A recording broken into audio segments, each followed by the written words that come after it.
ભાભર જૂના ખાતે આવેલા વડતલાવ ખાતે વૃક્ષારોપણ કાર્યક્રમ યોજાયો હતો, જેમાં ભારતીય જનતા પાર્ટી સંગઠન દ્વારા વૃક્ષારોપણ કાર્યક્રમ કરવામાં આવ્યો હતો। વડાપ્રધાન શ્રી નરેન્દ્રભાઈ મોદીના સુશાસનના 12 વર્ષ પૂર્ણ નિમિત્તે ભારતીય જનતા પાર્ટી દ્વારા અલગ અલગ વિસ્તારોમાં વૃક્ષારોપણ કાર્યક્રમ તેમજ હોમ હવન કરવામાં આવી રહ્યા છે, જેના અનુસંધાને ભાભર ખાતે આવેલા વડતલાવ ખાતે મંત્રી સ્વરૂપજી ઠાકોર, નગરપાલિકાના પ્રમુખ અમૃતભાઈ માળી અને ભાભર શહેર પ્રમુખ પ્રવીણસિંહ રાઠોડ અને જિલ્લા યુવા મોરચાના હોદ્દેદારો અને કાર્યકર્તાઓ દ્વારા વૃક્ષારોપણ કાર્યક્રમ કરવામાં આવ્યો હતો, જેમાં ભારતીય જનતા પાર્ટીના કાર્યકર્તાઓ અને હોદ્દેદારો મોટી સંખ્યામાં ઉપસ્થિત રહ્યા હતા।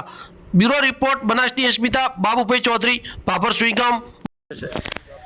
આજરોજ ભાભર શહેર ખાતે ભારતીય જનતા પાર્ટી યુવા મોરચા વાવથરા જિલ્લા દ્વારા ભાભર શહેર ખાતે ભાભર શહેરની યુવા મોરચાની ટીમ દ્વારા વૃક્ષારોપણનો કાર્યક્રમ અને યજ્ઞનું આયોજન કરવામાં આવ્યું હતું, જે રૂપે પ્રદેશથી અમારા ડૉક્ટર યશભાઈ પટેલ, અહીંયાના પ્રમુખ ભાઈ શ્રી અમૃતભાઈ, અમારા પ્રમુખ શ્રી પ્રવીણસિંહ બાપુ તેમજ સમગ્ર જિલ્લાની તમામ યુવા મોરચાના હોદ્દેદારો અહીંયા ઉપસ્થિત રહ્યા અને દેશના યશસ્વી વડાપ્રધાન જે ઇલેક્ટેડ છે, જે તેમના સુશાસનના 12 વર્ષ પૂર્ણ થયા છે, એ નિમિત્તે અહીંયા વૃક્ષારોપણનો કાર્યક્રમ કરવામાં આવ્યો અને આવનારા સમયની અંદર આથી પણ ભવ્ય આયોજન કરવામાં આવશે યુવા મોરચા દ્વારા વાવથરા જિલ્લામાં। આપણા દેશના યશસ્વી વડાપ્રધાન અને વૈશ્વિક નેતા શ્રી નરેન્દ્રભાઈ મોદી સાહેબના સેવા, સુશાસન અને જનકલ્યાણના 12 વર્ષ આજે પૂર્ણ થઈ રહ્યા છે। દેશના સૌથી વધુ વડાપ્રધાન તરીકે સૌથી લાંબો સમય શાસન કરવાનો રેકોર્ડ આજે નરેન્દ્રભાઈ મોદી સાહેબે સ્થાપિત કર્યો છે।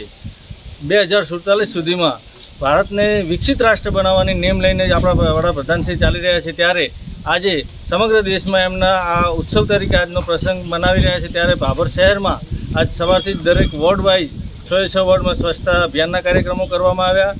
મંત્રીશ્રીની હાજરીમાં આપણા દેશના વિભૂતિઓ એવા સ્વામી વિવેકાનંદજીના સ્ટેચ્યુ પર સફાઈ અભિયાન કરી એમના ફૂલહાર કરી એમને ત્યાં પણ કાર્યક્રમ કરવામાં આવ્યો।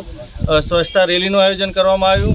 મોદી સાહેબના દીર્ઘાયુષ માટે અને ઈશ્વર એમને હજુ પણ વધુ કામ કરવાની શક્તિ આપે એટલા માટે યજ્ઞનું પણ આયોજન કરવામાં આવ્યું। સમગ્ર દેશ આજે ખૂબ ઉત્સાહથી આ પ્રસંગ મનાવી રહ્યો છે અને નરેન્દ્ર મોદી સાહેબની સેવાઓનો વધુ લાભ મળે એવી પ્રાર્થના કરી રહ્યા છે। યુવા મોરચા દ્વારા પણ આજે વૃક્ષારોપણના કાર્યક્રમો કરવામાં આવ્યા છે, એટલે સતત બધા જ કાર્યક્રમો ખૂબ સફળતાપૂર્વક કરવામાં આવ્યા। નરેન્દ્રભાઈ મોદી સાહેબ દીર્ઘાયુષ થાય અને ખૂબ જ આગળ વધે અને દેશના 2047 સુધીમાં વિકસિત ભારત બનાવવાનું એમનું સપનું પૂરું થાય, એના માટે સૌ સાથે મળી દેશનો દરેક નાગરિક ગભેથી ગભો મિલાઈ સાથે છે અને દેશ સફળ વિકસિત રાષ્ટ્ર બને એના માટે સૌ પ્રાર્થના કરી રહ્યા છે। ભારત માતા કી જય।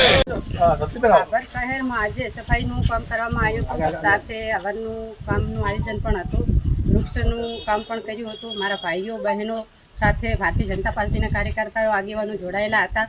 વાવ, થરાદ, સોઈગામ, ભાભર તાલુકાના દરેક ભાઈઓ અને બહેનો વડીલો હાજર હતા અને સ્વરૂપજી ઠાકોર તે હાજર હતા। એવા દરેકને હૃદયથી વિનંતી કરું છું કે ગભે ગભો મિલાવી ભારતીય જનતા પાર્ટીને મજબૂત બનાવવાનો કાર્યકર્તાને આગળ વધારો અને દરેક બહેનોને વિનંતી કરું છું કે ગભે ગભો મિલાવી અને વિકાસની યાત્રાને આગળ પહોંચાડવાનું પ્રાર્થના કરો। ભારત માતા કી જય।